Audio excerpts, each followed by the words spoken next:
অক্সিডাইজে যারা জুয়েলারি পরতে পছন্দ করো, মেইনলি হচ্ছে ইয়াররিং, এই ডিজাইনগুলো কেমন লাগলো অবশ্যই কিন্তু কমেন্ট করে জানিও, তোমাদের সাথে শেয়ার করছি। আমি স্ক্রিনে যেগুলোর যেটা দাম আছে আমি তোমাদের সাথে মেনশন করছি। আমি তো একটা একটা করে পিস দেখিয়েছি, যেমন এটা বেশ একটু বড় ঝুমকোর মধ্যে আছে, কানপাশা টাইপের।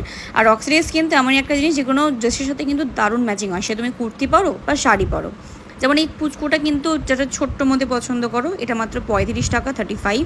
এটা আবার একটু বেশ বড় মধ্যে আছে, এটা মাত্র 60 টাকা। তো এক একটা একরকম প্রাইস আছে, আমি তোমাদের স্ক্রিনের দামগুলো মেনশন করে দিচ্ছি। যেটা তোমাদের পছন্দ হবে স্ক্রিনশট নিয়ে আমাকে হোয়াটসঅ্যাপ করবে স্ক্রিনে দেওয়া নাম্বারে। ডেলিভারি আমাদের অল ওভার ইন্ডিয়াতে কিন্তু অ্যাভেলেবেল থাকে। আর লাস্টেরটা কিন্তু বেশ বড়, যারা একটুখানি বড় কান পাশে একটু ঝুমকো পড়তে পছন্দ করো। আর এটা ডিজাইনটা কিন্তু একেবারেই একদম মাশাআল্লাহ পুরো হাটকে। আর এটা একদম পরেরটা ছোট্ট পিস, এটা মাত্র 25। তো ভ্যারাইটি রকমের তোমাদের ছোট বড় মানে মিলিমিশে আমি রেখেছি। তোমাদের যেটা ভালো লাগবে অবশ্যই কমেন্টস করে কিন্তু জানিও কালেকশনগুলো কেমন। পছন্দ হলে অবশ্যই শপিং করো স্ক্রিনে দেওয়া নাম্বারে। এটা কিন্তু স্টোনের সাথে পুরো পার্ল দেওয়া যাচ্ছে।